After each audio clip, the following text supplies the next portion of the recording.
Hello. There we go. Apologies. Twice. I was a little bit late.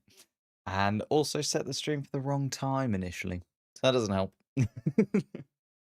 I'll make it up to you. How about tomorrow we'll go live like an hour before the race? Because I set the wrong time today for an hour before the qualifying. Tomorrow we'll actually go live at an hour before the race. And that is our middle ground.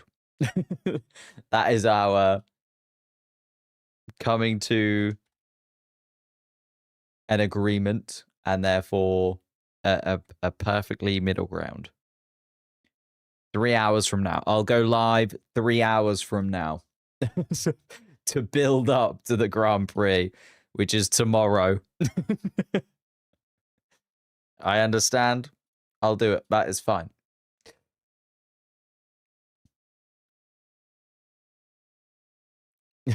Getting a little great. I know. Look, we'll go live whenever. Look, I had to have a shower. This is freshly washed hair. This is all over the place. I'm all over the place. But we're prepared. I just kind of misjudged how long I had between sprint race, and qualifying. I was like, I can get things done in that time.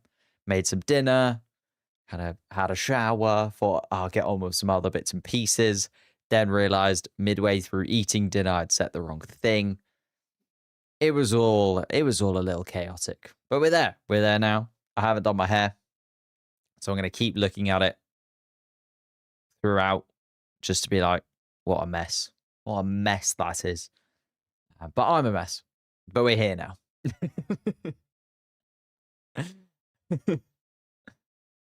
30 minutes to qualify is indeed. Love from Pakistan. Thank you. Appreciate it. How is everyone doing? Hello, Josh again. Hello, Sarah. I know, getting crazy. Hello, Sally. Thank you for being patient. Sally knows me. She knew. She was like ahead of the game. Psychology of Sally. She just knew I was the kind of person to put in the wrong time.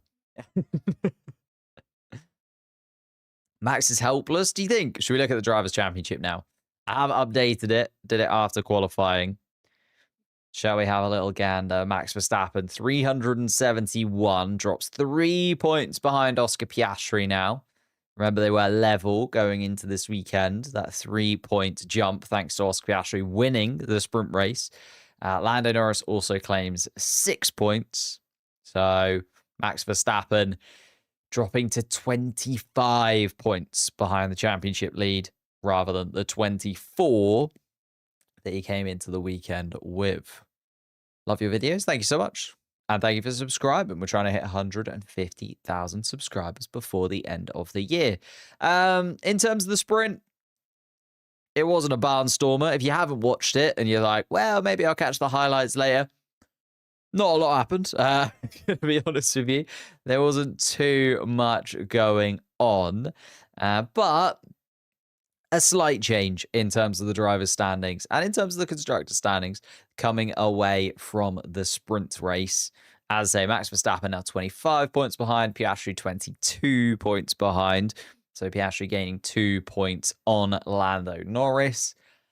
And this just kind of brings up the debate again. We've had all of the sprints now this season. I do like the fact that they've put more sprints towards the end of the season, like Brazil and Qatar, the fact they were towards the end, and even the US, the fact that they were towards the end of the season, towards the end of the calendar, I do think is good, because then they have a little bit of jeopardy around them. Like, they actually feel like they matter a bit more.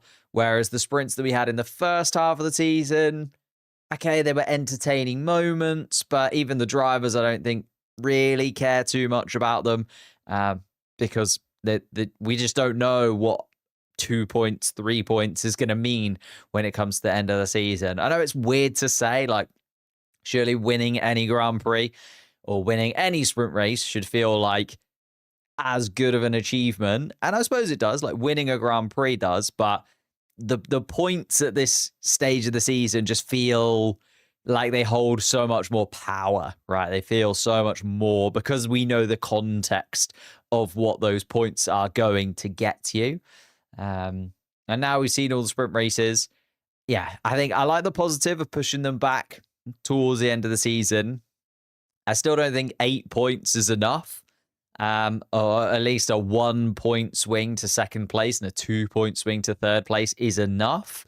I saw a couple of people on Reddit sort of musing the idea of 10 points for a sprint win, 8 points for second place, then 6 points for third place, and kind of the same points going backwards. So at least you've got like a 2 point gap between first and second and third, which maybe sort of incentivizes, particularly like Lando Norris earlier today.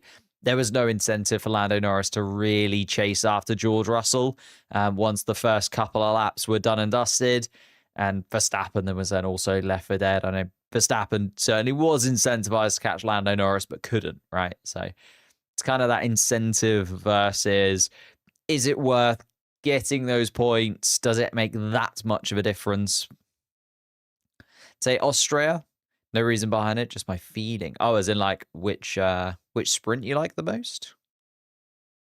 Basically have 2 sprints, no? Well, yeah, very similar. I think that's just the thing. Like the sprints just still don't feel different enough. I like the fact that they've got their own qualifying. I think that matters. But then I also don't like the fact that it's not different enough from, it's just a mini Grand Prix, and we don't want a mini Grand Prix. If we're gonna, have a smaller race to start the weekend and kind of get the juices flowing, if you will, I feel like it's got to be substantially different to the actual Grand Prix itself.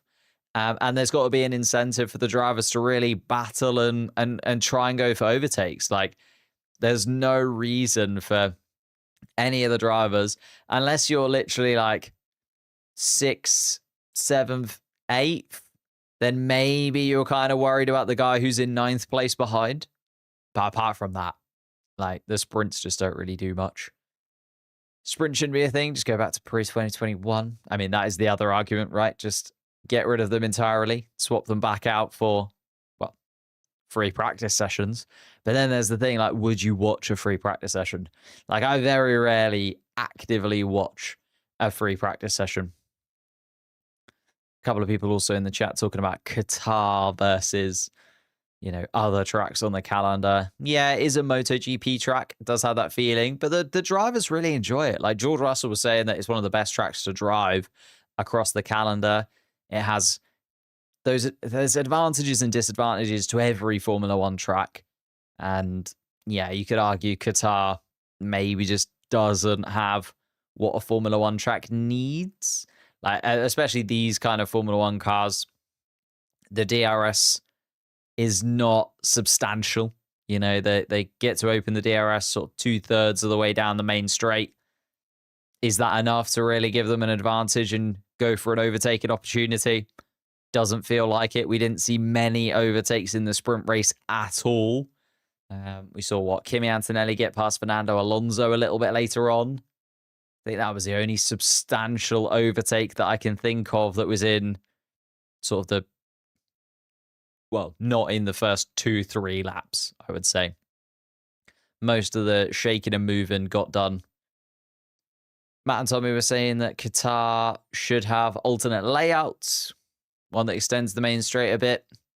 Yeah, again, like, because it's a purpose-built circuit, it's a bit like Bahrain.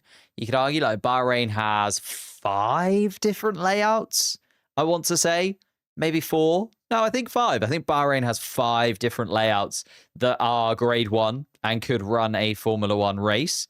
Maybe Qatar needs to look into something like that.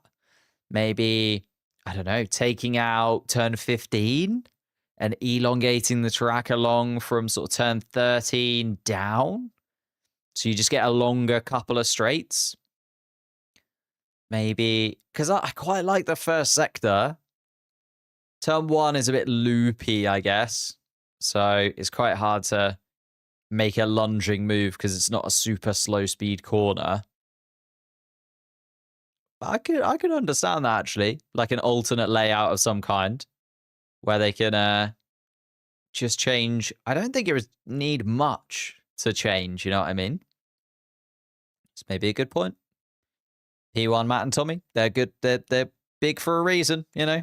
Like, they make good points sometimes. I've only met them once. They were very nice men. Very, very nice men. They should edit Monaco to make it wider, longer. Well, that's the thing. Monaco, you can't. Monaco's a street circuit. There's houses in the way. You know, that's by the by. But here in Lusail, they could definitely make changes. Like, they've got enough space around the track that they could certainly adapt it in one way or another. I think you just need more of a run at the driver in front through turn 16. That's what I mean. Like, if you look at where turn 13 is, how? Let me see. Can I pop it up? Yeah. If you look at where turn 14 is, can you see my mouse? Probably not. No. If you look at where turn 14 is, and just like elongate that down to the yellow section of track, rather than having to come back in and do turn 15, maybe that just gives you an opportunity to kind of close that gap just a little bit. Then you come around turn 16 and you're close enough to the car in front that the DRS then feels like it actually does something. Because at the moment, the DRS does feel very, very underpowered compared to other tracks on the circuit. But then we're saying this and going into next year, the cars are going to be completely different. DRS is going to be a thing of a past. So maybe we will see better overtaking and racing. We kind of have to redraw up some of the ideas that we've got around Formula One, don't we? Because 2026 is going to be so different to everything else. But we were talking about the Drivers' Championship and who is where at the moment. Also puts Fernando Alonso up into 12th spot. Ollie Behrman down into 13th. I think this could be quite an interesting qualifying because we heard quite a few of the drivers, even some of the stronger drivers. So like Carlos Sainz, for instance, in the Williams, in the midfield battle, saying, you know, he felt so much more confident on the medium tyre in sprint qualifying yesterday compared to the soft compound tyre when he did get into that final stint of qualifying. We saw the two Alpines and Lance Stroll also try out the soft compound tyre at the end of the sprint race to maybe try and get some information for qualifying that is coming up later today, and also for the race tomorrow, where I feel like there will be some soft compound tyres used. Like, if we look at the compounds that are available to them, C1, C2, C3, it does feel like the medium tyre is going to be the one to lean on come the Grand Prix. I know lots of people ran the hard compound tyre in the sprint, but it didn't seem that great, especially when you had some drivers running used medium tyres and still being able to, you know, hold on to those medium tyres to the end of the sprint. And it's not like they fell off a cliff or anything and the hard compound tyre kind of came into its own. We saw Piastri do 24 laps on his mediums. They still looked fine. George Russell did 25 laps on his mediums. Still looked fine. So I think the medium compound tyre is going to be the race tyre of choice. But then you've got that idea of, okay, can you do a stint on a soft compound tyre during the Grand Prix? Do you try and hold back a fresh set of soft compound tyres out of qualifying today so that you've got a set for tomorrow for the Grand Prix that you can maybe start the Grand Prix on or end the Grand Prix on, you know? I think that's where the mandatory 25 lap stints and basically forcing everybody into a two-stop strategy could be quite interesting to go, okay, do the C3 compound at the start of the race, or do we use the C3 compound at the end of the race and try and get some overtakes done there? And then when do we use those two sets of medium compound tyres? And have we got fresh sets of medium compound tyres? Have we got slightly scrubbed sets of medium compound tyres? How does that play into our favour? I think the tactics for tomorrow for the pit stops could be quite interesting. It's just whether or not it kind of forces everybody to pit on the exact same lap. Then it would be a bit boring, to be honest. 25 medium push laps. And once in the lead, then hard tyres and soft tyres. Maybe, yeah, you could. I just don't think we'll see many people going for the hard compound tyre in the race, to be honest. It just doesn't seem that optimal. I wasn't that impressed by it in the sprint. Like, you had lots of drivers, Piastri, Russell, Sainz, Behrman possibly as well. Like, those drivers using scrubbed sets of mediums And they still had the pace to contend with the hard compound tire runners at the end of the sprint race. It's not like the hard compound tire really had that much more life in it or that much more pace in it, even when the medium tires had done the maximum allocated laps that they're allowed to do, right? So also, yeah, really good point. If there is a safety car, then that kind of reshuffles everything because, as you say, if there's a safety car, you definitely will want to pit under it, especially if it's sort of 10 laps into the Grand Prix or even like 40 laps into the Grand Prix. Maybe not 40 because then there's 57 laps in the race. So if there is a safety car sort of between 10 and 15 laps and then sort of between 42 and 50 laps into the Grand Prix, like that's where you'll want to pit, and it's going to force everybody in. Then it's how close you are to your teammate. And I think that could be a really interesting tactic for the two McLaren drivers. You know, at least at least Max Verstappen being the only Red Bull man really in the fight, and Yuki Tsunoda will just bend to Max Verstappen's will. If there is a safety car, Max Verstappen just pits, right? The McLarens, they need to decide who of the two gets that opportunity to come in and when, right? So the McLarens have to start thinking now, track position is going to be absolutely crucial just in case there is a safety car. And Oscar Piastri obviously started ahead of Lando Norris in the sprint today. If Oscar Piastri again is ahead of Lando Norris in the Grand Prix, you would suspect that Oscar Piastri would have the benefit of choosing the strategy and going for the absolute optimal strategy. And also, if there is a safety car, being the driver that can come in and pit under the safety car before Lando Norris is able to come in and pit under the safety car conditions. So it could be very tasty. It could be quite tight between the two McLarens when it comes to the pit stops and the strategy that they have to fight over effectively. You know, they're not just fighting for the championship, they're also fighting for track position and also optimal strategy, because that is going to be so crucial in the championship for the foreseeable future, because every single point that Oscar Piastri can make up matters massively. And Lando Norris only needs a 4-point swing to Oscar Piastri, and then Piastri's out of the championship race altogether. Like, Lando Norris could still win this championship tomorrow, even with Piastri winning the sprint race earlier on today. It's going to get very tasty. It's going to get very tasty indeed. Then behind that, Lewis Hamilton, Charles Leclerc picking up no points for Ferrari. In fact, on that note, Ferrari now looking dead and buried. 22 points adrift of Red Bull. Remember, there's only 50 points left available. Only 50 points. And they are 22 points behind Red Bull. They cannot now catch Mercedes. Second place in the Constructors' Championship is dead and buried. Oh, wait, no. They can score 50 points with one driver and 86 points. Sorry, 86 points. 86 points. Apologies. I was thinking about the driver standards. 86 points. They can still catch Mercedes, but they have to be perfect. So let's, be realistic about it.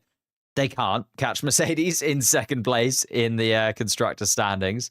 So they are out of that run now and still 22 points behind Red Bull. Like, it is horrendous if you're a Ferrari fan right now. They're falling so fast. And it wouldn't surprise me if they drop behind Williams. No, they cannot drop behind Williams. They will only finish fourth in this constructor standings. But my goodness me, it feels like they should drop behind Williams in the constructor standings because they've just been so bad. Red Bull can change the floor of Verstappen's car now, right? Yep. Yeah. So Parc Fermé conditions are uplifted. Is that the right word? It's removed. Between the sprint race and qualifying. So we're actually seeing a lot of the teams make changes and adapt in their car because they don't get the free practice running, right? They only have one free practice session, then they go straight into a competitive qualifying session. And after that competitive qualifying session, they can't make any changes without starting from the pit lane, like we saw Lance Stroll, Lewis Hamilton, Pierre Gasly, and Franco Colapinto do. Like, those four did make changes and therefore had to start from the pit lane. But, if you're Lando Norris, Max Verstappen, Oscar Piastri, you can't make changes between the sprint race and sprint qualifying because you don't want to lose track position in any way. So, yeah, big changes will have been made to basically all of the cars from this point. Zach Brown wanders into the McLaren garage to come and see Lando Norris before the start of this one. Then going down a little bit, Williams in 5th place. That feels almost guaranteed. I know it's not mathematically, but Racing Bull's picking up 32 points in the next 2 Grand Prix. Feels very unlikely. Aston Martin then 74 points. Also feels unlikely that they're going to get 16 points on the board. As much as, Fernando Alonso was very quick in sprint qualifying yesterday, did drop down a couple of places in terms of the sprint race behind the Red Bulls. Managed to hold Antonelli back for a little while, but the Aston Martin clearly not as quick as those top 4 teams. And even if Fernando Alonso puts in another masterclass, you're looking at a 6th, 7th, 8th place finish at the absolute maximum that Aston Martin are going to be able to do. Haas then down just 1 point behind Aston Martin now. So Fernando Alonso's heroics did move them up into 7th place. Then Stakes Albert 5 points behind that. So in the midfield, it is by far and away not over yet. You're looking at Aston Martin, Haas, Stakes Albert still fighting it out really. Racing Bulls feel a little bit too far away, but we'll have to wait and see. Williams on the rise. Let's see what they do next year. Very true. Very true. Williams up there in 5th place. I think they'll want to finish back-to-back in the driver's standings. You're looking at Carlos Sainz now 2 points behind Isaac Hadjar. If he can just move up that position, right? If he can move up into 9th place, then that's like a real statement, I would say, from the Williams team. Just because then you're like, okay, we were best of the rest in the constructors and our 2 drivers were best of the rest in the driver's standings. The only thing that you can do from there is move up into the top 4, right? So they've kind of dominated the midfield, proven that they are the best of those midfield cars. And then it's like, okay, now can we launch ourselves up into the contention for sort of podium places more often, or even just, being a real consistent points finisher. Although there have been pretty consistent points finishers throughout the year, but you know what I mean. When does it start? We are 6 minutes out from the start of this one. All eyes on Lando Norris, Oscar Piastri, and Max Verstappen. It does feel like Yuki needs to pull a Checo 2021. We talked about the possibility of Yuki, wiping out Lando Norris during the sprint race. Didn't do it this time around, but maybe he had eyes for the Grand Prix instead. He thought Max Verstappen doesn't need a 3-point boost on Lando Norris. He needs a 5-10 point boost on Lando Norris during the real Grand Prix. Then we're into the danger zone for Lando Norris, where everyone is just a little bit closer than you'd really want them to be. Here we are then, 5 minutes to go. In fact, I'm just going to load up my own stream so I can see what is happening and then have a little look. Oscar to win tomorrow. Oh, we didn't do that. We didn't do predictions. Oops. We'll do that before the Grand Prix tomorrow. You got one final chance to get your predictions in. I forgot to do them. We'll go through and do your guys' full predictions. If you want to vote on them, you can head over to the posts tab on the channel, and there is a link where you can put in your votes, and I'll compile the votes for tomorrow before the Grand Prix. 2 Grand Prix before we crown the 2025 champion. Oh, possibly even 1 Grand Prix before we crown the 2025 champion, but we'll have to wait and see how Lando Norris gets on. Little reminder, this is what we're looking at for tomorrow. 57 laps, 25 laps mandated pit stops though, so at least a 2-stop strategy for everybody. We've seen that it is pretty rough on the tyres, particularly in qualifying conditions where the tyres are pushed to their absolute limits. And let's get into the qualifying board. And let me just make sure this is at the right size. Ooh. There we go. And this is at the right size. There we are. Max Verstappen has won here 2 years in a row. Remember, Oscar Piastri has won 2 sprint races in Qatar. It's never been an amazing track for Lando Norris, has it? Lando getting a little bit, I was going to say a little bit unlucky, but picked up a penalty here last year, which took him down to P10. So Lando Norris knows that this Grand Prix is not signed, sealed, and delivered for him as of yet. Qualifying is going to be crucial.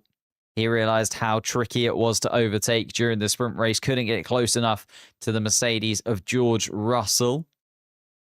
Will he start ahead of him this time around, though? Can you do the vote after the stream? Of course. Of course you can. It will still be open until tomorrow. Max and Lando tied, but Oscar will be 4 points behind them. Wow. What scenario does that mean? That means Lando Norris would have to be DNF'd or outside of the points. Max would have to win because he's 25 points behind Lando. And then, oh, I see, Oscar comes second. Yeah, so picks up 18 points and would be 4 points adrift. I mean, if you want a championship battle in Abu Dhabi, that would be the absolute dream scenario, right? We saw a DNF for Lando Norris. Oh, was a Sauber and a Williams almost wipe out the front wing of Esteban Ocon. Everybody trying to get out on the track as early as possible. We saw yesterday that track position really does matter. McLaren wipe each other out after Piastri has a strong sprint. Could be. The problem is Piastri really doesn't need a crash, right? He's still 22 points adrift in the standings. We need a Lando Norris DNF.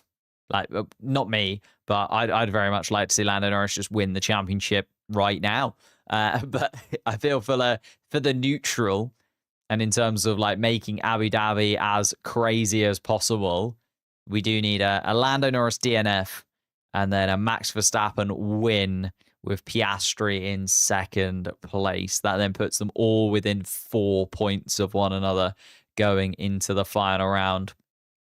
It is insane that if Lando Norris just hadn't have had that problem in the Netherlands and then the disqualification wouldn't have happened in Vegas, which are 2 very sort of possible things considering how incredibly consistent the Formula One cars are nowadays, and the fact that Lando Norris and Oscar Piastri both kind of got a bit unlucky. It was 0.012 of a millimeter or something that Lando Norris's car was under the 9mm limit for the skid block at the back of his McLaren car. Like, those 2 races just going slightly differently and Lando Norris would already be the champion.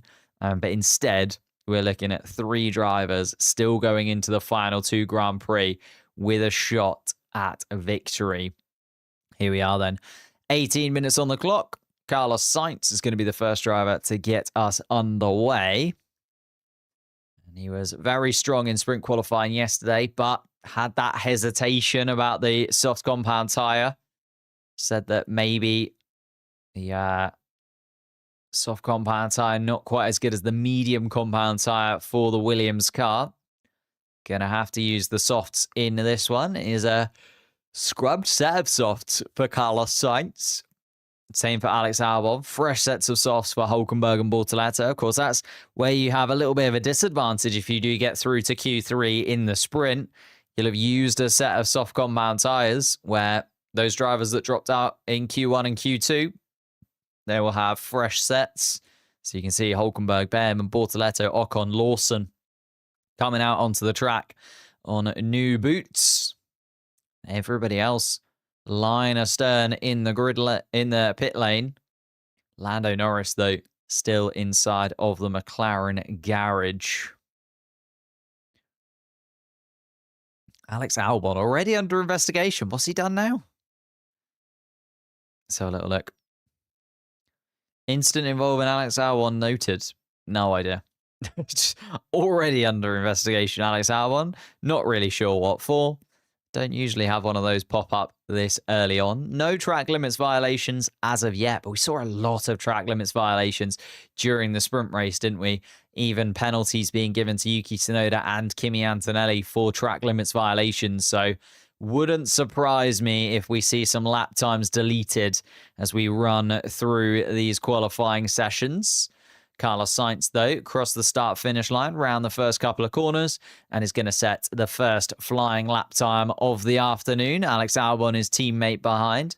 Hülkenberg and Bortoleto completing that first part of the lap as well. Let's see what the lap times are like. Carlos Sainz, a 30.450 through the first sector is nothing to really write home about from Carlos Sainz. I imagine that's going to be taken by Alex Albon, who does a 30.280. So Albon quicker than Sainz through the first part of the lap, but then Gabriel Bortoleto, the quickest driver through the first section so far. Carlos Sainz sets the middle sector time at a 27.844. That's purple for now.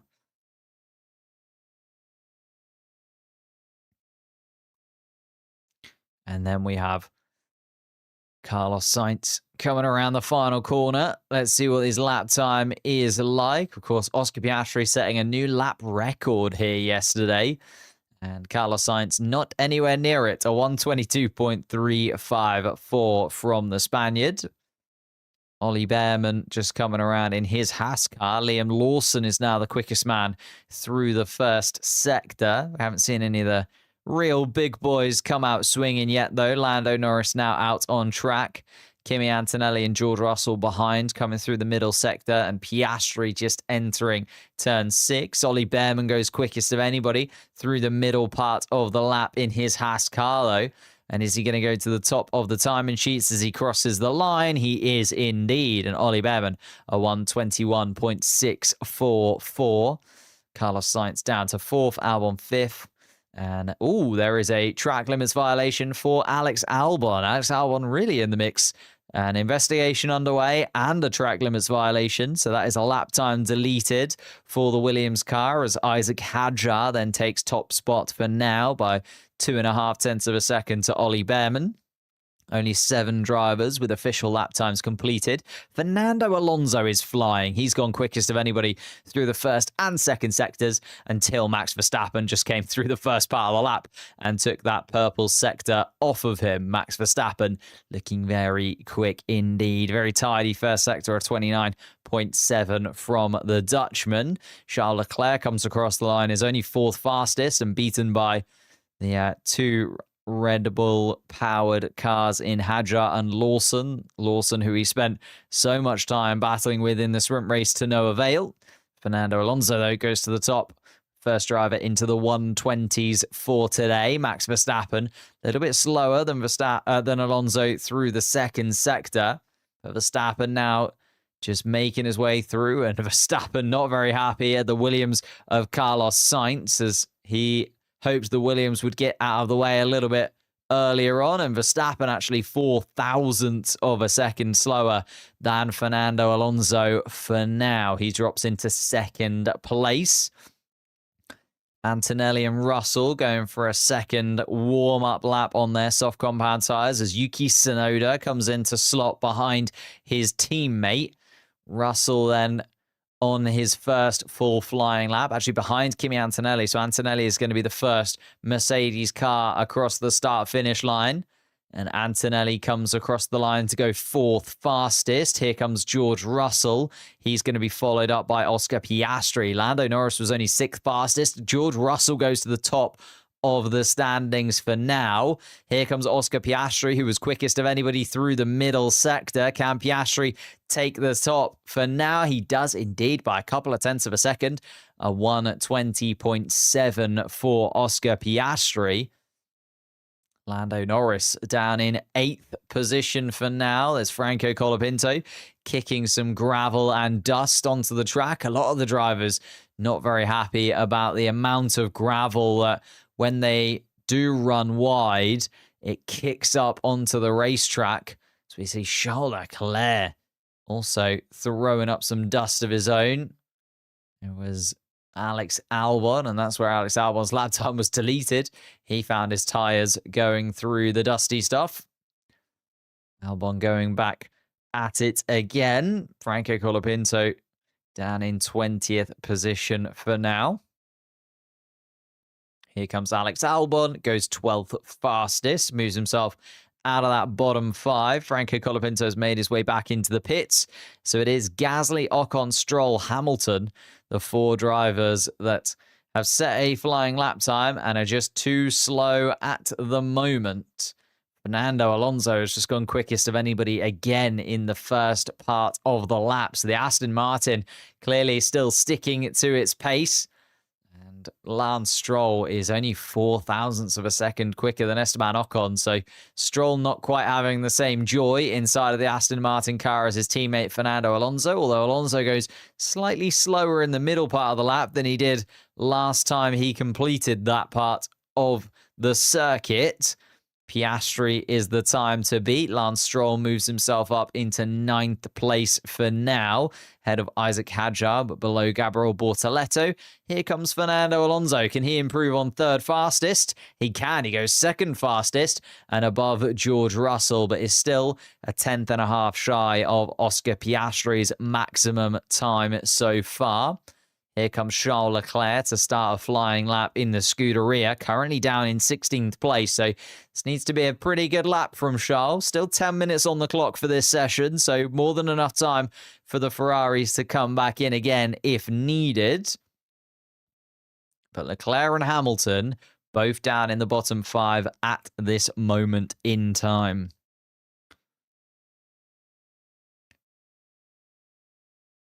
Why is Qatar so hot? It's in a desert. That's about it. 20.7 is the air temperature, and 20.7 is the lap time from... 29.7 from Charles Leclerc. 20.7 through the first sector would be absolutely insane. Charles Leclerc is improving, though, in the Ferrari car. So is Isaac Hadjar. Hadjar, Sector 1, going a little bit quicker than he was last time. It is green. Sector 2 is also green for Charles Leclerc. So we are going to see an improvement from the Ferrari on its fresh set of soft compound tyres. We have seen quite a lot of the cars on scrub sets of softs to set their first flying lap times. We're now going to see the times come down even more as the fresh set of soft compound tyres start to go onto the cars out on track. Charles Leclerc jumps up to 5th fastest with that lap time on those new soft compound tyres. Isaac Hadjar has just gone quickest of anybody in the middle sector, though. Hadjar now coming around the final corner and goes to the top. Hadjar by a 10th of a second from Oscar Piastri, and the Frenchman can be very happy indeed about that. There's another Frenchman who's also flying. Pierre Gasly has found some lap time in the middle part of the lap. He's gone purple in the 2nd sector, and Gasly, who really was struggling in the Alpine car yesterday in sprint qualifying, started from the pit lane in the sprint to make some adaptations to that Alpine. And those adaptations seem to be paying off as Gasly goes 2nd fastest to Isaac Hadjar, less than a 10th between the top 2. And it's an all-French front row at the moment. Lewis Hamilton trying to spoil that party if possible. Don't think he's going to be quite up that high. Only 6th fastest for Lewis Hamilton. And Max Verstappen slots between the 2 Ferraris. 3/10 off the pace there, Lewis Hamilton, on a fresh set of soft compound tyres. And I'm looking at the lap times of the other cars coming around, and I'm still a little bit concerned about the Ferraris' lap times there.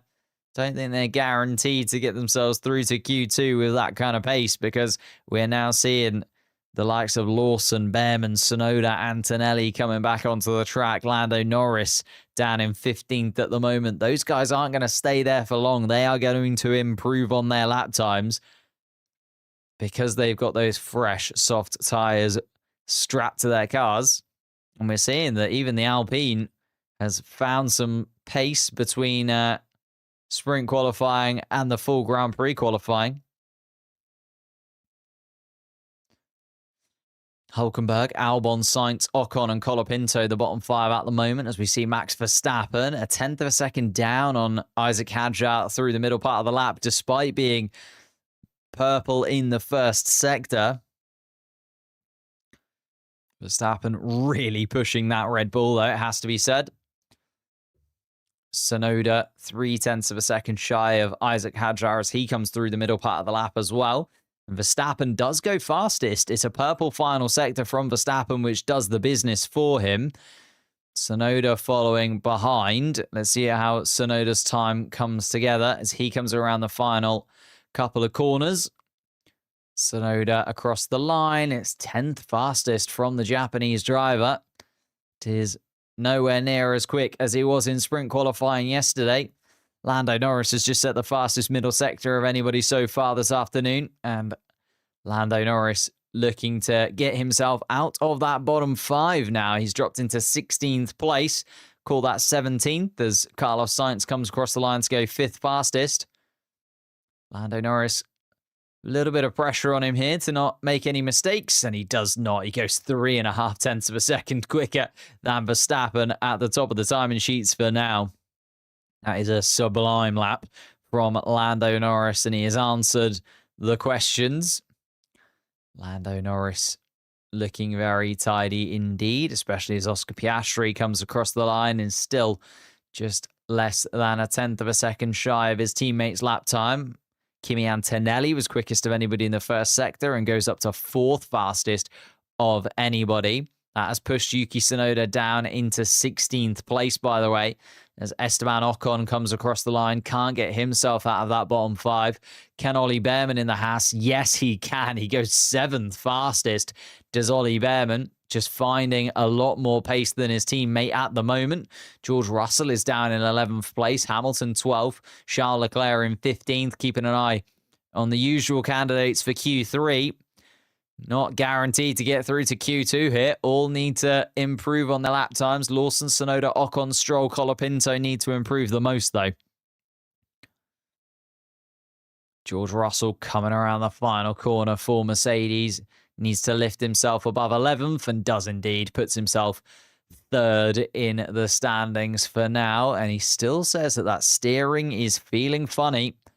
It's been an issue for him since Vegas. They tried to deal with it after Vegas qualifying, still felt it during the race, and now he's feeling it once again inside of that Mercedes car. Just can't help when you need to have full trust in the car, and the most important thing really, that you are inputting the steering into the car as the driver. You just can't quite trust it. It doesn't feel as connected as you'd like it to be. Fernando Alonso improves in the first sector. He's going a little bit quicker than he was last time around. Lance Stroll is also improving in his Aston Martin car. See what he can do as he comes across the line. It's still 19th fastest from Lance Stroll. Wow, wow, wow. Fernando Alonso, though, in the Aston Martin sister car, can he get himself a little bit higher than 11th place and guarantee himself a spot in the top 15 and make his way through to Q2? Lawson, Tsunoda, Ocon, Stroll, Colapinto. The bottom 5 at the moment. Charles Leclerc is the man under the most pressure. He is 15th at the moment and will drop out into that bottom 5 if any of those 5 drivers behind improve. Bortoletto down in 14th. But now on an outlap. 2.5 minutes left to go. Still a long time to run, realistically, in this session. More than enough time for everyone out on track to improve on their lap time. Lando Norris and Oscar Piastri not out on track as it stands. Norris and Piastri both in the garage. Max Verstappen and George Russell, though, both out there together. In fact, Max Verstappen now coming past George Russell down the pit straight at the bottom of your picture. Oh, just realized that I've cut off the bottom of the thing for some reason.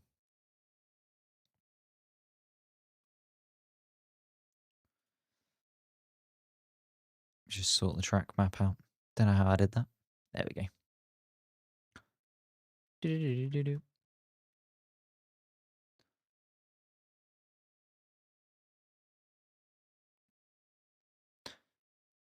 Hamilton, yellow in the second sector, not improving on his middle part of the lap. Here comes Charles Leclerc. Leclerc at least goes up to 5th fastest for the moment. But Lewis Hamilton does not look like he's going to improve and does not improve. Hamilton stays 13th in the running order for now. There's only a minute or so left to go. So that's going to be another Q1 exit inbound for Lewis Hamilton, it feels, as everyone behind is improving. Tsunoda's gone quicker in the first sector. Lawson's gone quicker in the first sector. This could be very awkward for Lewis Hamilton fans once again. Yuki Tsunoda improving on Gabriel Bortoletto's time, actually by not a considerable margin though, as Max Verstappen has put together the fastest first sector, but Verstappen cannot get that linked up together in the final sector. Here comes Tsunoda through the final part of the lap as well, trying to get himself out of that bottom 5, and does. He's up into 12th place for now. Japanese driver would be through. Liam Lawson absolutely flies across the finish line, jumps up into 5th place. That puts Alex Albon down into the bottom 5, but Alex Albon is going to jump ahead, and that does indeed put Lewis Hamilton out once more. Lewis Hamilton in the bottom 5, 16th place for Lewis Hamilton. He's going to be out of qualifying. Lance Stroll and Franco Colapinto still coming around on laps, though. Here comes Lance Stroll. It was a poor middle sector from the Canadian. Can he come across the line to improve? He does, but only goes 18th fastest. So we'll also be out of this qualifying for today. Franco Colapinto also improves, but stays in the bottom 5.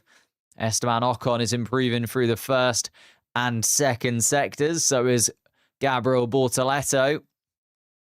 Antonelli goes across the line, P4 from Kimi Antonelli. Here comes Esteban Ocon, who's currently routed in 20th. Can't get himself out of that bottom 5, though. Here comes Gabriel Bortoletto, who lifts himself out. And that has put Yuki Tsunoda down into the bottom 5. So 2 major casualties. Yuki Tsunoda and Lewis Hamilton are going to be out of qualifying. George Russell is flying. He's put the fastest first sector of anybody together. The middle sector also improved on what he was able to do last time. Is he going to finish this lap, George Russell? He is indeed. And it's going to go to the top of the timing sheets. George Russell quicker than the 2 McLarens by 1/10 of a second or so from Lando Norris. But Tsunoda down in 16th is a real shocker. It's a tough one for Red Bull to take. They needed some Red Bull arsenal to be alongside Max Verstappen to fight with the 2 McLarens this weekend.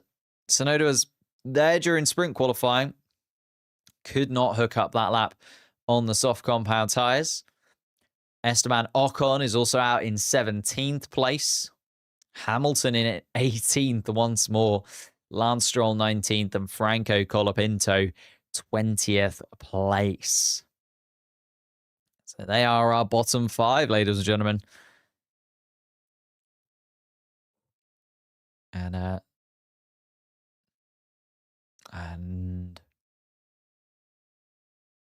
And Tsunoda not very happy at all on the radio, as you can imagine. Bortoletto eliminating him from qualifying. Gasly also sneaking in. That Alpine looked dead and buried in free practice 1 and sprint qualifying yesterday. Was nowhere near the pace of the other cars out on track. But Gasly has managed to just sneak that Alpine through to Q2. I'm not sure there's going to be much more inside of that Alpine, but never say never. Could see him in the top 10 later on. Hadjar, Albon, Hülkenberg and Bortoletto, the other 4 drivers that just about made it through, but still sit in 11th through 14th. So will need to improve if they want to take part in Q3. But it was George Russell who was the quickest man in Q1's qualifying this afternoon. Norris and Piastri just behind, although they didn't come out for a second run around, or third run around really, as Russell did. Verstappen was 4th fastest. Carlos Sainz, best of the rest, in 5th. Lawson, Behrman, Leclerc, Antonelli, and Alonso up in the top 10 as it stands. But that is all going to change. Those top 15 drivers with another opportunity to show what they can do. It is Yuki Tsunoda, Esteban Ocon, Lewis Hamilton, Lance Stroll, and Franco Colapinto, the 5 drivers that are out of qualifying. Hamilton again, by the way. He was scathing of the Ferrari car. I don't know if you saw the quotes from him after the sprint race, and Pierre Gasly said to him during the or after the sprint, not during the sprint, they can't talk to one another, but after the sprint, they were talking to one another, and Pierre Gasly said that the Ferrari looked awful to drive. So Lewis Hamilton kind of being justified in his lack of fun inside of that Ferrari car, as other drivers are now also starting to slate the Ferrari. Whilst we're here, thank you, Sally, reminded me. Leave a like on the stream. I can't remember how many likes we managed to get. Should we ever see how many likes did we manage to get on the stream earlier today? So for the Qatar sprint, we managed to get 317 likes. I feel like we can definitely beat 317 likes if we really go for it in this full qualifying session. And then what did we get in sprint qualifying yesterday? Sprint qualifying, we got 219. God, we can definitely get up above the 317 like mark. There is 600 people in the main chat, even more on the shorts chat as well. We can definitely bump up these like numbers substantially. It's completely free. It helps out the channel more than you would imagine. They gave Lewis a tractor, that's why. I mean, I'm not saying that Lewis Hamilton's washed much, but also, yeah, that Ferrari car just looks absolutely abysmal to drive, right? It looks horrendous, as other drivers are now also letting Lewis Hamilton know. They're like, by the way, did you know that that Ferrari car is absolutely horrendous? And he's like, yeah, I did. Start of Q2 is slightly delayed. It's pushed back by a couple of minutes. We'll start Q2 at 21:26 local time, which is 2 minutes from now. We are at 21:24 in Qatar. Leclerc's the number 1 driver. I mean, has been all season, to be honest. I don't think it's just the last few rounds where Leclerc has kind of outdone Lewis Hamilton. It's been pretty consistently Charles Leclerc's year at Ferrari. It's just no one's really been enjoying driving the Ferrari car, even Leclerc, who's had a few podiums here and there and has had a few things to celebrate. Still isn't very happy with how the season has gone. What's my thoughts on Verstappen saying that he might leave the sport if 2026 is not fun? Can kind of understand it. Like, he's kind of said he's not that emotional about the championships. You know, he's not the kind of driver that absolutely needs to chase 7 championships or 8 championships to kind of put himself in and amongst it. I think he knows that he's already going to be remembered as and perceived as possibly the best driver that Formula One has ever seen. And the only thing really stopping him from absolutely demolishing all of those records and becoming very clearly the greatest driver of all time is probably himself, and the fact that if he doesn't enjoy the sport, and maybe if the Red Bull car isn't great and he doesn't get that move to Mercedes or Aston Martin or wherever it is that the team that manages to absolutely nail the 2026 regulations, I feel like, yeah, I could completely understand why Max Verstappen would leave. You know, he's made his money. He's on like $100 million deal or whatever it is at Red Bull. He does not need any more money in his pocket. And even if he did, he could still find a lot of money through sponsorships and through various other campaigns after he leaves Formula One. You know, he's not going to be shy of it. So if that passion isn't there for him, he's passionate about GT3. He's passionate about sim racing. He's passionate about so many other things. Is Max Verstappen still in the motorsport world? You know, we saw a little hint at it. What was it? Aston Martin put out a post earlier on in the week with Fernando Alonso side by side with Max Verstappen, saying, could this be a future Le Mans duo that we see, maybe with obviously with a third driver in there, but I think Max Verstappen would absolutely love to drive like the 24 hours of Le Mans, 24 hours of the Nürburgring, 24 hours of Spa. Like, I think he wants to get involved in those, and I can understand why Max has said what he said. Oh, thank you for the super chat, GameStar. Can Piastri or Max do a Kimi 2007? 2 races left. Kimi is 17 points behind with a maximum 20 available. I mean, same McLaren driver leading, of course. It's not impossible. It's certainly not over yet. If Lando wins first in the race, will he be the champion? Yes, he will, because he'll have a 7-point swing, which will put him 32 ahead of Max Verstappen, at the absolute least. And it will also put him 29 ahead of Oscar Piastri. Again, if Piastri comes second behind. And there's only 25 points left on the board. So if Lando Norris wins, Lando is the champion of 2025. Basically, we need both drivers, Piastri and Verstappen, to be within 25 points of Norris for a 3-way title fight into Abu Dhabi, or at least one of them to be within 25 points of Lando Norris going into the final round in Abu Dhabi for it to be mathematically possible. Here we are then. We are back underway, but still waiting for some flying laps to get underway, and Max Verstappen is going to do that. Sainz and Albon also ahead of Verstappen. Hülkenberg coming around the final corner. Behrman, Bortoleto and Leclerc out on track. What's wrong with Hamilton? The Ferrari just is absolutely abysmal to drive, and Lewis Hamilton is, I think, sick and tired of having to try and deliver inside of it. Like, he's clearly not in the mental space to deal with a car that he's not comfortable in. And here we go.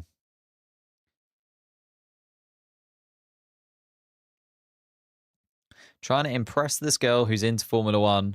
What do I need to know? She likes Sainz.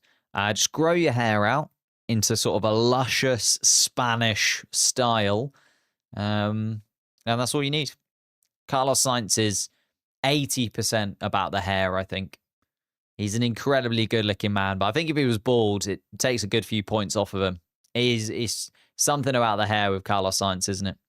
So whatever Carlos Sainz does with his hair, find that out. Do that. Ollie Behrman, quickest man in the first sector. Max Verstappen ahead of him. Max Verstappen can't live with it, though, as Ollie Behrman also quickest man in the second sector.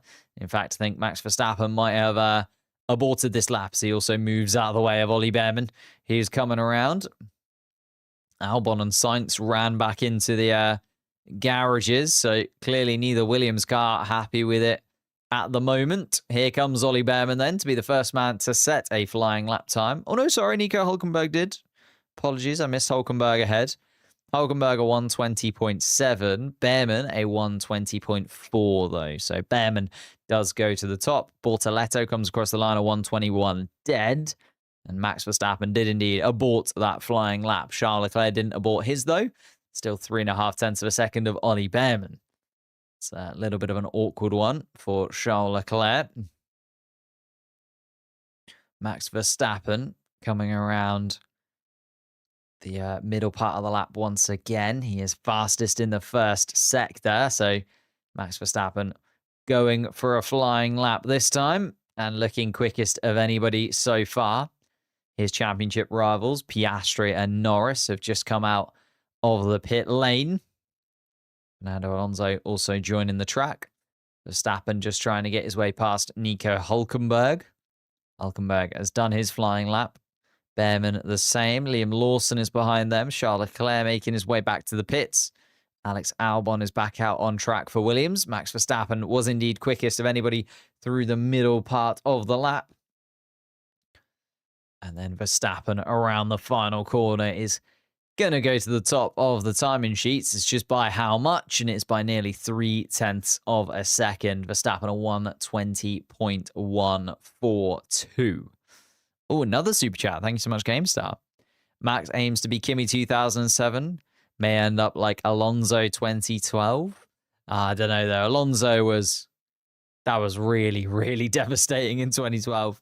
I think if Max Verstappen doesn't win the championship, he'll understand that he was never in the fastest car. Like, McLaren have been the fastest car throughout the season. The Red Bull has only really stood out in a few races where, and I think Max Verstappen said it himself, you know, he's only really in the championship battle because of the mistakes of others. He's not in the championship battle because Red Bull have been phenomenal or he's been, you know, untouchable as he was in, say, 2023 or the start of 24.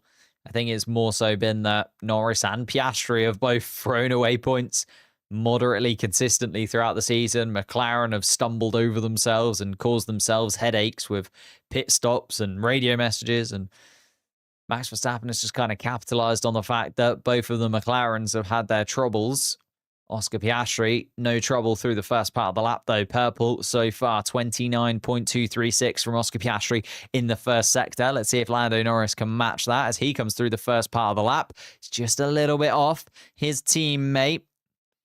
29.298 from Norris. It's within a tenth of a second of Oscar Piastri, so it's going to be the middle sector where maybe it counts, as Piastri is 2/10 up on Max Verstappen as he finishes the second sector and goes purple once again. It's purple, it's Piastri. He seems back at it. He was on pole position for the sprint race. Can he put himself top in this second part of qualifying? Round turn 16 he comes, and Piastri looks on it. Comes across the line, takes first place, and is 0.5 of a second quicker than Max Verstappen into the 119s with a 119.650.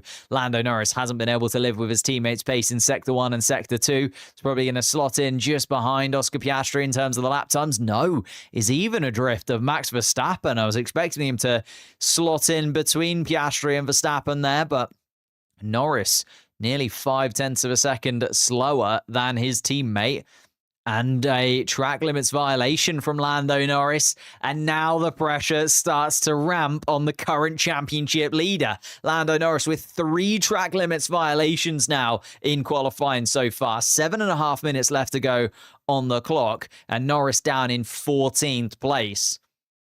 This is where it goes, and we've seen Lando Norris, not to be negative, but we have seen Lando Norris going back to last year, even earlier on this year, just throw away a few qualifying sessions that should have been a little bit better. Not very happy that he's still down in 14th place. Needed a lap time there to just settle the nerves a touch. Charles Leclerc has not settled into that Ferrari still, though. He is 10th fastest at the moment. Looking to improve and has improved through the first part of the lap of Charles Leclerc. It's a 29.542 from the Ferrari man. But it's so competitive in there. You can see Behrman, Gasly, Lawson, Albon all vying for a place in the top 10. George Russell and Kimi Antonelli in the Mercedes cars yet to have set flying lap times. We're expecting them to be in that top 10 as well. It's going to be tough for Charles Leclerc. And he does not improve through the middle part of the lap. That Ferrari looking an absolute dog to drive in these final few races of the season.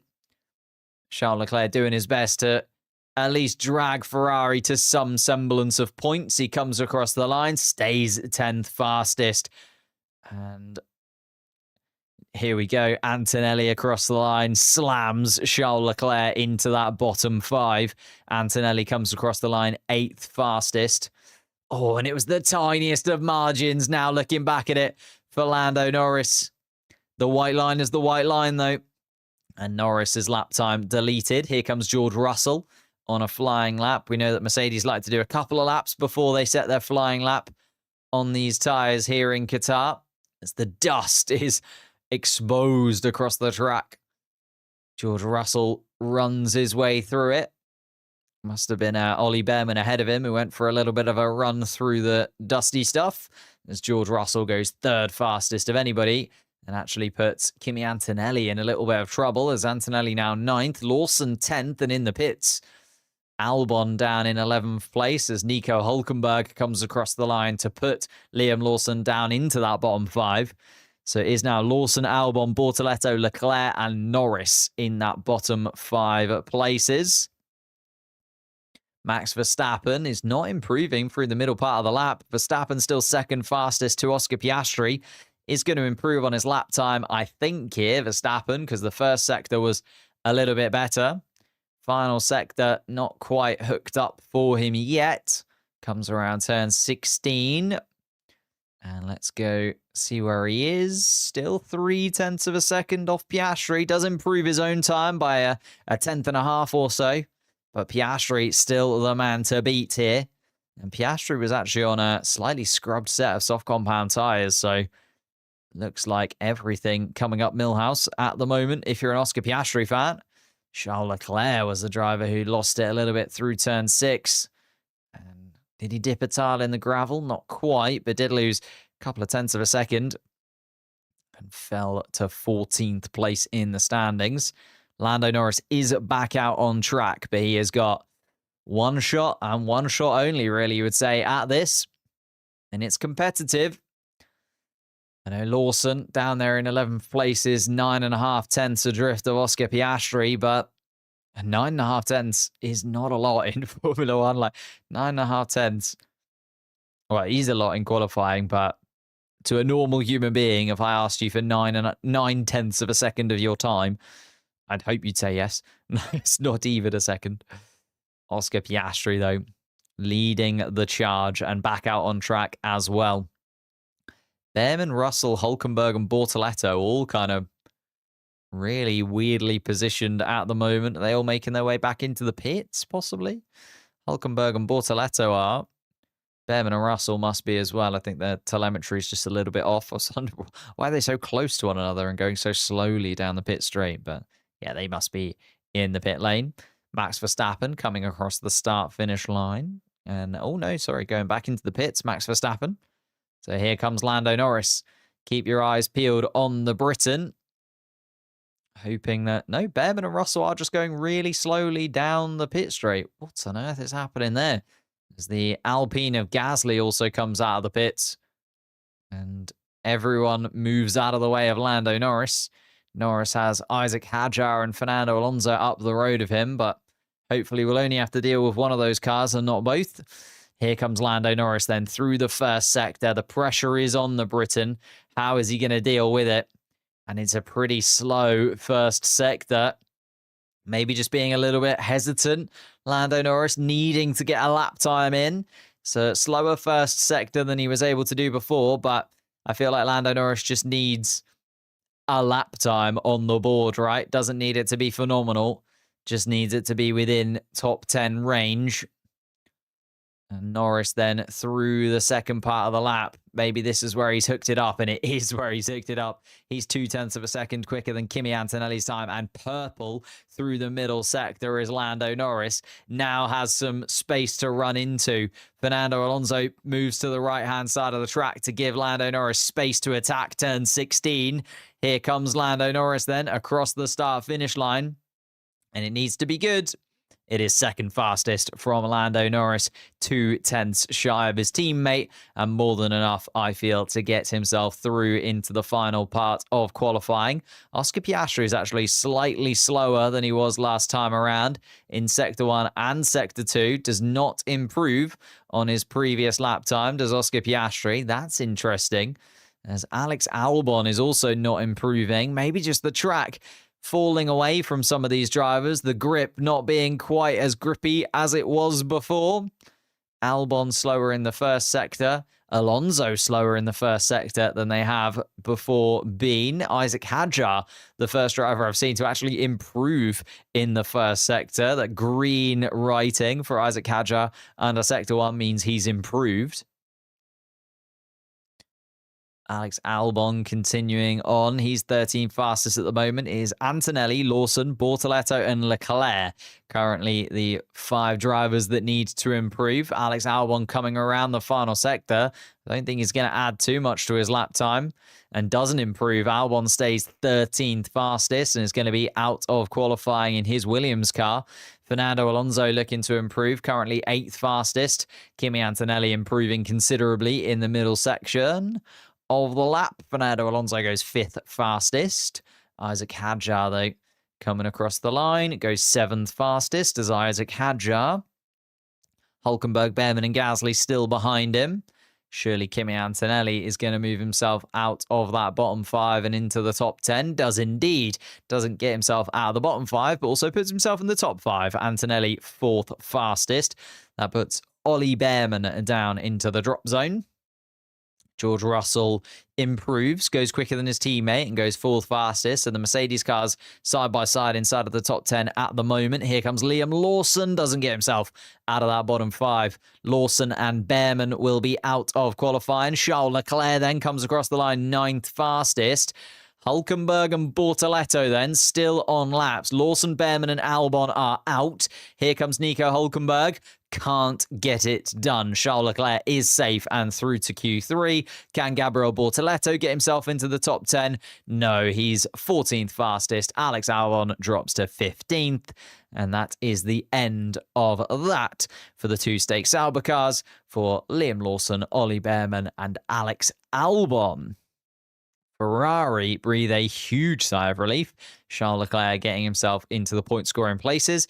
And Lando Norris had a 1 shot at that qualifying and made that 1 shot count. Was only 0.2 of a second off of Oscar Piastri. 10th of a second quicker than Max Verstappen as well. But it is our championship top 3 that are in the top 3 once again. Then it's the 2 Mercedes cars, Antonelli and Russell, 4th and 5th fastest. Then Alonso, Sainz and Gasly, the midfield maestros that have made their way through into Q3. Charles Leclerc sneaks in 9th place. And Isaac Hadjar has redemption for yesterday. He dropped out in SQ2 with a lap time deletion. He's back in there and he's got himself through to Q3 this time around. Isaac Hadjar in 10th place for now, but will get the opportunity to improve. Hulkenberg, Lawson, Bearman, Bortoletto and Albon, the 5 drivers that drop out. They join Tsunoda, Ocon, Hamilton, Stroll and Colapinto in the list of drivers that cannot improve on their starting grid positions for tomorrow. Remember when Yuki had a 65-place grid penalty? It's not as rare as you think, unfortunately.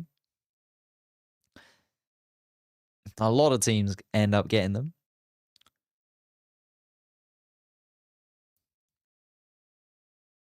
What am I watching this on? This is Multiviewer. Wonderful people that they back the streams. They deal with all the data for us. Very kind of them. Give Yuki a seat next year. I mean, a 16th place start is not looking amazing for him at the moment. But there we are. Piastri was quickest in that last qualifying round. A 19.650 as well from Piastri is a really good lap. Like, looks very, very solid indeed inside of that McLaren car. Just looks so stable once again. We've kind of gotten out of that point of the season where Piastri just falls off a cliff. And now looks back to his best. Lando Norris still leading the championship, of course, as a 22-point lead over his teammate. Verstappen still within contention mathematically. Antonelli 4th, Russell 5th. Russell trying to... Oh, no, he's over 300 points now, isn't he, George Russell? So over 300 points for George Russell in 4th place in the championship is a sublime take-home, considering that Mercedes car has fluctuated in terms of performance throughout the year so far. Antonelli looking to gain ground on the 2 Ferrari cars ahead of him in the driver's standings. Alonso looking to maybe even slot into 9th place in the championship. I know Isaac Hadjar was talking about really wanting that 9th place in the driver's standings at the end of the year. Gasly through to Q3. And Gasly very happy indeed with that final lap in Q2. And he should be, because the Alpine car looked absolutely horrendous in free practice and in sprint qualifying yesterday. They made some big changes between the sprint qualifying and the sprint race. Some even bigger changes still between the sprint race and qualifying this afternoon. And they have been able to drag Pierre Gasly from the bottom of the pack up into a Q3 position. And James Vowles saying there was maybe a little bit of track cooling that possibly played into Everybody not quite being as quick as they expected to be in those final few laps. We saw quite a few yellow sectors, just not quite improving. 2.5 minutes left to go in terms of qualifying. We're already seeing a queue of cars making their way down to the bottom of the pit lane. I think Max Verstappen was the leading driver in that rank.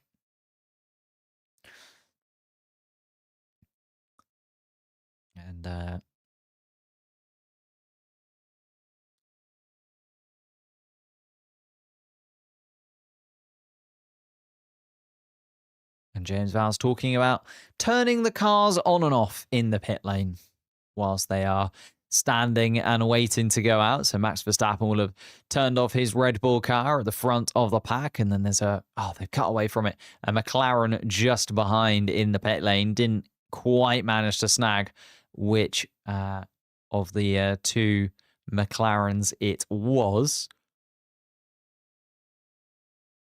Piastri can't be cooking. Piastri is cooking.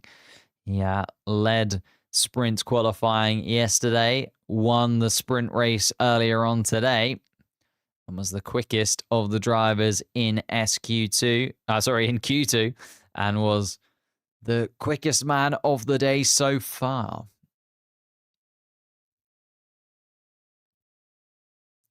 Lando going to have a DNF.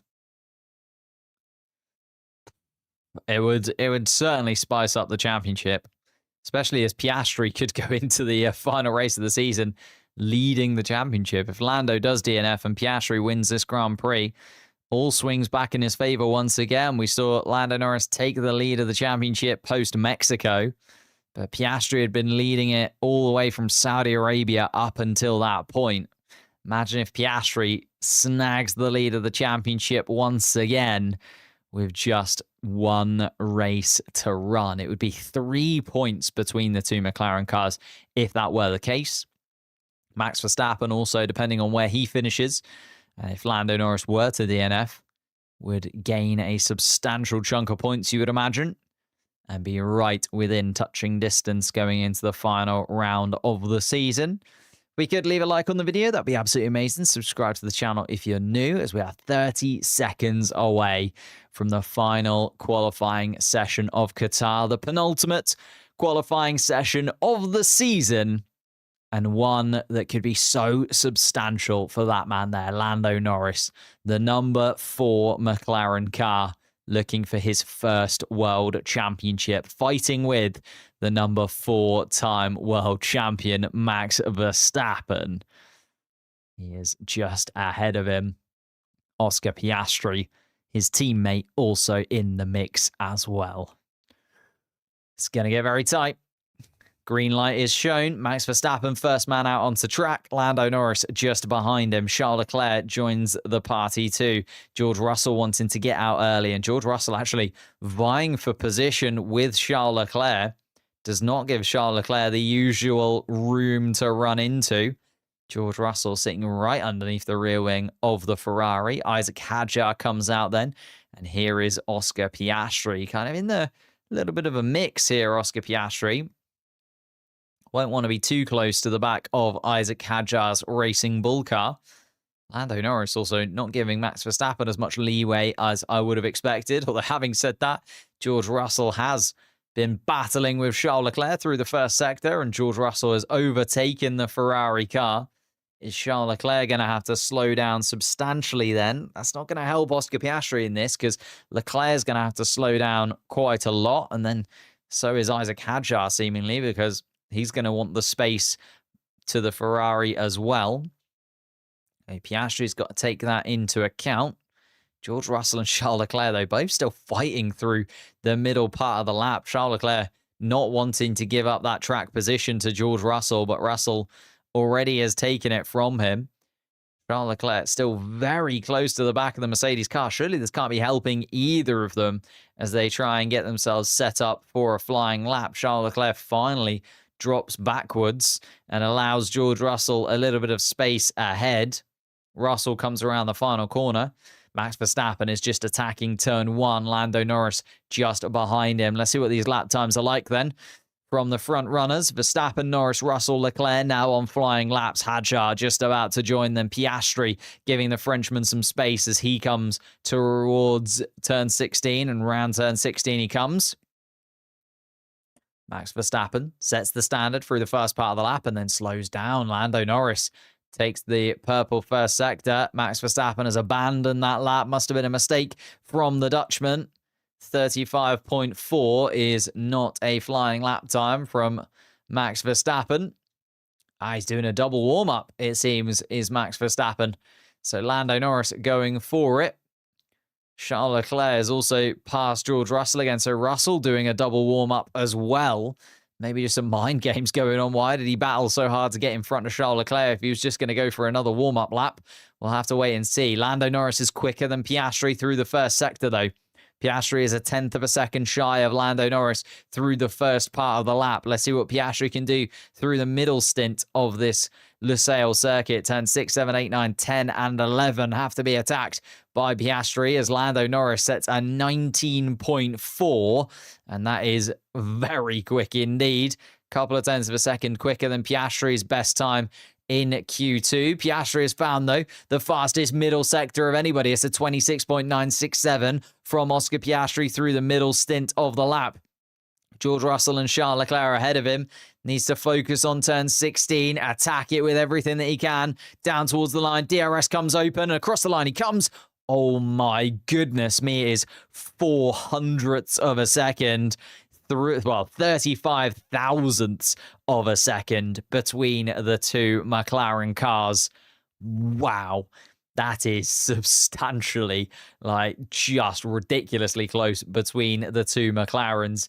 8 minutes still on the clock, more than enough time to come around again. But that is a very good lap time from Lando Norris and an almost perfectly matched lap time from Oscar Piastri.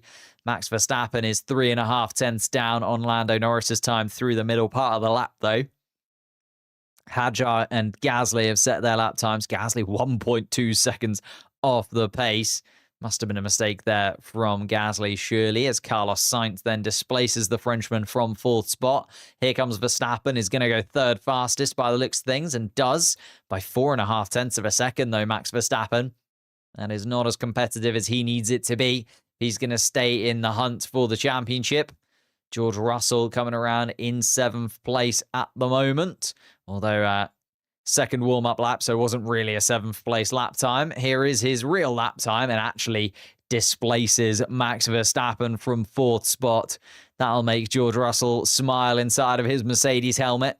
Kimi Antonelli coming down the final stretch then. Round turn 16 he comes. And the Italian looking to join his teammate towards the second row of the grid.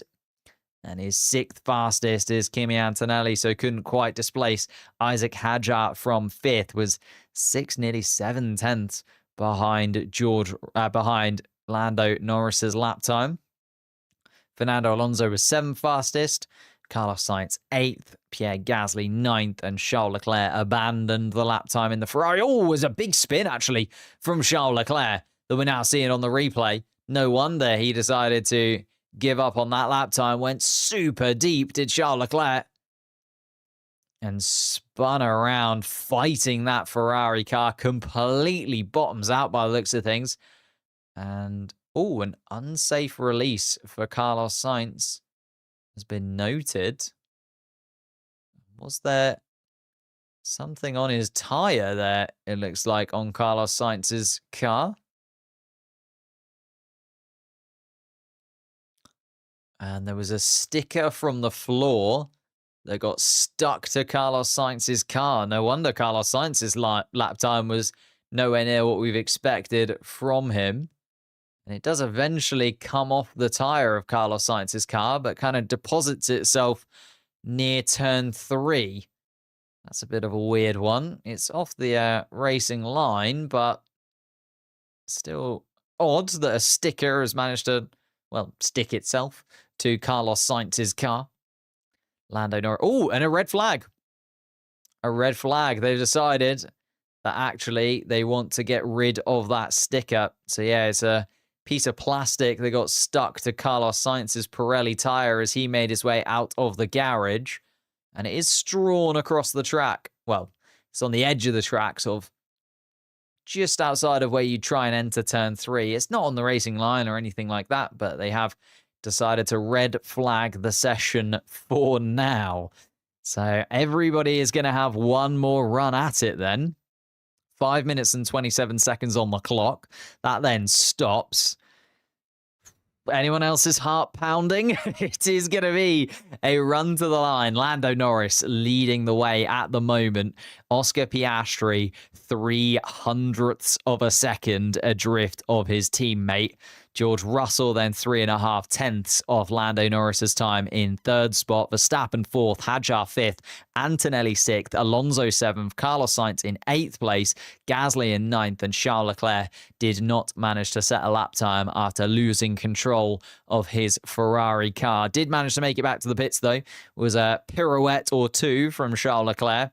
He will be back out on track with 5 minutes left to go. Ooh, I'm getting a little bit tense. Getting a little bit tense.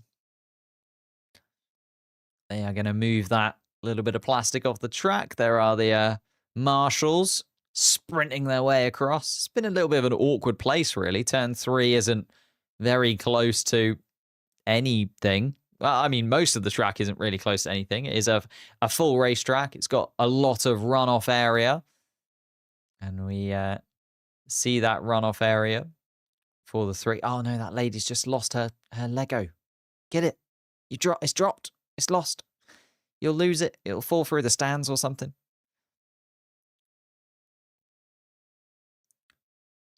0.03 of a second between the two McLaren cars is absolutely ridiculous, isn't it? Going into the final part of qualifying. We just need to make sure that the track temperature doesn't change too substantially. Track temperature 25 degrees Celsius at the moment. And actually making a little bit of a adaptation to Carlos Sainz's car. Some tape being added. And here comes the marshal. He's sprinting. He's got the piece of plastic. And he's sprinting back out. There you go. Red flag is dropped. Yellow flags are now waved in that sector. That marshal, a little bit of a run back to his post. He was sprinting out there. What happened? There was a piece of plastic that got stuck to Carlos Sainz's rear right tire as he came out of the pits. And it was stuck to his Pirelli tire. It looked like a sticker or like a piece of tape or something. I don't really know what it was. But it was attached to the rear wheel of Carlos Sainz's car. He was struggling with grip because of it. And eventually, it dislodged itself off of the wheel of Carlos Sainz's rear right Pirelli.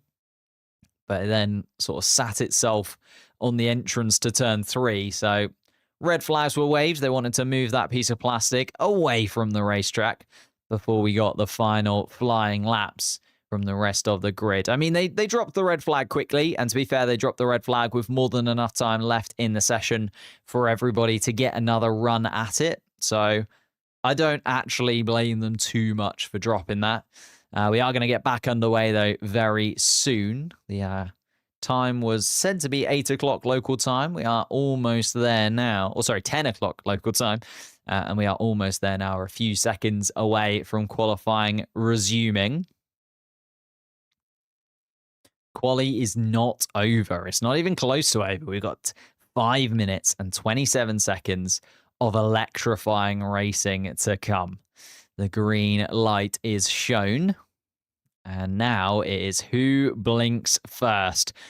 Track position is going to be crucial. Getting that warm-up lap absolutely spot on is going to be so important. Surprised we haven't seen sort of Russell and Antonelli come out first, because the Mercedes cars have been enjoying that, doing 2 warm-up laps before their flying lap as their way of running things this weekend. So I'm surprised they haven't come out to do 2 warm-up laps before they go for a flying lap again, but we'll have to wait and see.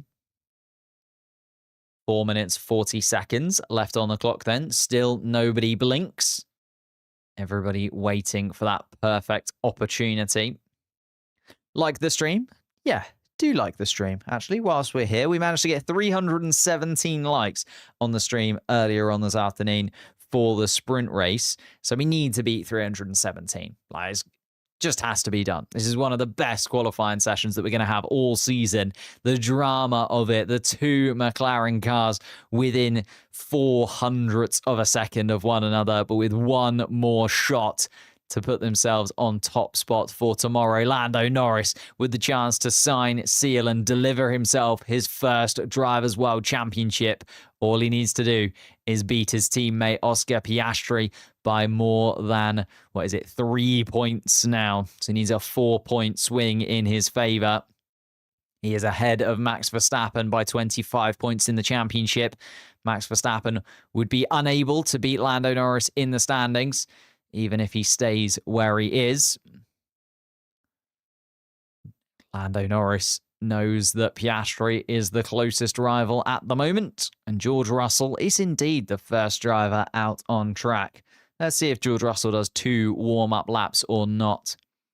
Lando Norris, though, coming out a little bit earlier. Charles Leclerc is next in line, and Oscar Piastri maybe waiting until the last possible moment, as Alonso is already out. Hadjar is making his way down the pit lane as well. So it's going to be Russell, Norris, Leclerc, Alonso, Hadjar. Here comes Oscar Piastri then. Piastri is out of the garage.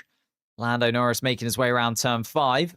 Piastri doing completely his own thing. Neither of the McLaren cars anywhere close to one another. And Max Verstappen actually comes out behind Oscar Piastri.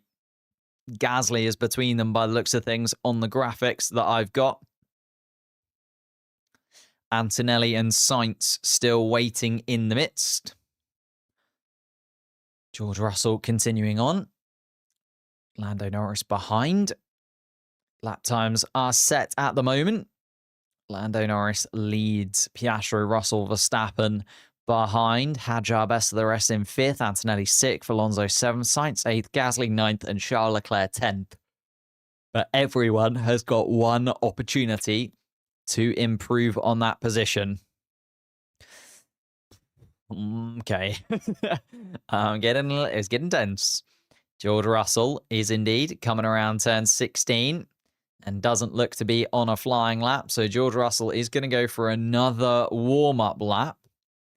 Is Lando Norris going to fly by him? He is. Lando Norris, DRS open in the McLaren car. George Russell moves to the right-hand side of the track and isn't really situated that nicely for Lando Norris to have to keep him. And looks okay through turn 1 from Lando Norris. Oh, and that's wide through turn 2. And he's backed off. He's backed off. Lando Norris has given up on that lap time. Should have more. He's got 1 minute and 20 seconds to get around. Yeah, should have more than enough time to slot in and kind of do another lap time if needed. But Oscar Piastri is now making his way across the start-finish line. Here we go then. Oscar Piastri. Let's see what he can do through the first part of the lap. Lando Norris has slowed down considerably as Charles Leclerc makes his way past in the Ferrari. George Russell has also moved past Lando Norris once more. 52 seconds on the clock and Lando Norris is at turn 8. It's going to need a little bit of a weird scenario to play in his favour, but maybe Piastri can't match his lap time anyway. Let's see what Piastri can do. Purple in Sector 1 by Piastri. It's 0.003 of a second purple, though. So it is still incredibly marginal between the two McLaren cars. Piastri, it's going to be all about the middle sector and whether or not he can keep that momentum as Max Verstappen goes quicker. Verstappen has gone quickest of anybody through the first sector. Verstappen suddenly entering the mix. Charles Leclerc comes across the line to go 8th fastest, but we're keeping our eyes peeled on Piastri, who goes purple. Piastri's double purple, but Verstappen has taken the first sector from him. Piastri purple in the second sector. He makes his way around. There's Lando Norris. Where is Lando Norris? Lando Norris is not going to get another lap time in. Lando Norris has bottled it. He's going to go into the pits. Can Piastri improve and take pole position? He's round the final corner. He does it. Piastri's done it by a 10th of a second. Let's see where Verstappen is. Verstappen had a pretty decent middle sector as well. Piastri has taken pole position from Lando Norris. A mistake through turn 2 for the Briton has put him at least second. Will it be third? No, Verstappen only goes third fastest. So it will be Piastri, Norris, Verstappen, unless Antonelli gets himself in the mix. Let's see what Kimi Antonelli can do as he comes across the start-finish line. He's fifth fastest. George Russell is also on a flying lap. It was a poor first sector from George Russell, and I think he's backed out of it. Yeah, in fact, yeah. George Russell hasn't backed out of it. I think he'd backed out because it was a yellow first sector, but he's a 10th of a second behind. Can George Russell maybe cause a little bit of an upset here? He's a 10th of a second slower than Piastri, but so is Lando Norris at this point. He could slot himself into second place here, George Russell, with a really good final sector. Let's see what he can do as he comes across the line. And no, stays fourth fastest. George Russell wasn't quite good enough in that final part of the lap. Isaac Hadjar is in the pit lane and sixth. Sainz is seventh. Alonso eighth. Gasly ninth. And Charles Leclerc does indeed drop to the bottom of that top 10. So Oscar Piastri comes to the fore. That final run for Lando Norris, it all went wrong. Just got to turn 2, was a little bit out of shape. Wonder if he'd just thinking a little bit too much about George Russell, who was to the right-hand side of him. Lando Norris in the pits already, has slotted himself behind the number 2. Would have seen Piastri's lap time come through on the Delta and had to take a evasive action, was probably trying to slot himself in front of the pole position marker. But it is the first weekend that Piastri has really been back on it in a while now. And that pace is there. Piastri delighted on the radio. He knows that's exactly what he needs to keep himself in championship contention. He's going to see his teammate to the right-hand side of him behind the number 2 marker. But he's also going to see Max Verstappen make his way down the pit lane and slot into the number 3. Tell you what, Max Verstappen could do Oscar Piastri a huge favour here and cause Lando Norris some problems. As Max Verstappen doesn't actually slot behind the number 3 sign, goes to the wrong side of the Lando Norris McLaren and slots himself into no man's land. I'm sure they'll move that board in front of Max Verstappen's car. They do indeed, as the number 3 goes in front of Verstappen's car. Piastri then slots in. And there is our top 10, ladies and gentlemen. Piastri, Norris, Verstappen, Russell, Antonelli will start on the front 5 grid slots. Then Isaac Hadjar, best of the rest, starts on the 3rd row of the grid. Carlos Sainz and Carlos Sainz and Fernando Alonso, the 2 Spaniards, start in 7th and 8th place. Gasly in 9th and Charles Leclerc, his good friend, in 10th place. The highest ranking Ferrari, only 10th. Then we had Hulkenberg, Lawson, Behrman, Bortoletto, and Albon, the 5 drivers that dropped out in Q2, which preceded Yuki Tsunoda, Esteban Ocon, Lewis Hamilton, Lance Stroll, and Franco Colapinto, the 5 drivers that dropped out in Q1. What an end to qualifying that was. The red flag dropping just at the right time. Oscar Piastri turning on the heat right at the end of that qualifying session. Lando Norris, a little slip through turn 2, completely threw him for a spin. Wasn't able to get the car back around for another flying lap. And that was that. Max fans being delusional. He's starting P3. I mean, he made moves at the beginning of the Grand Prix, or the sprint race, sorry, I should say, earlier on today. He started 6th, was up to 4th within the first lap. If he can move up 2 places again at the start of the Grand Prix, he'll be in 1st place and ahead of the 2 drivers he is fighting for the championship. Let's have a little look at this Lando Norris replay just before we finish up the stream. Right-hand side. And seems okay through turn 1. Gets a little bit, it just runs wide at turn 2. Just couldn't quite stick to the track. And then by that point, he's completely lost it. Lando would still have a 15-point advantage if he's second to Piastri and first tomorrow. That is very true. That is very true. Would still have a 15-point advantage, which is still considerable going into the final race of the season. But it is not the perfect scenario for Lando Norris going into the final race of the season.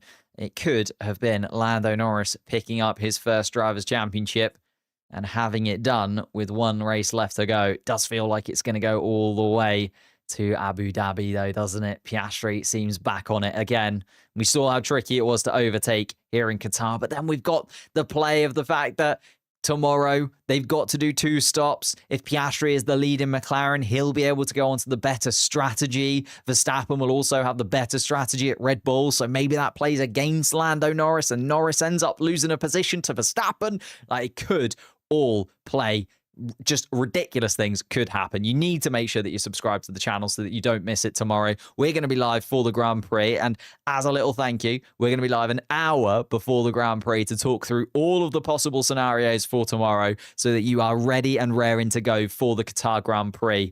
Thank you guys so much for watching again. If you could leave a like, subscribe to the channel, that'd be amazing. And also, click the link in the description. Check out this week's video on the channel. I worked really hard on it. I'd really appreciate your feedback on it. And also, if it gets to 2,000 likes, I'm going to do something even more ridiculous. So make sure you go over to that video, leave a like on that video, watch it all the way through. Let me know what you think. And I will see you tomorrow where we can have a chat about it. Thank you guys so much again. I will see you tomorrow.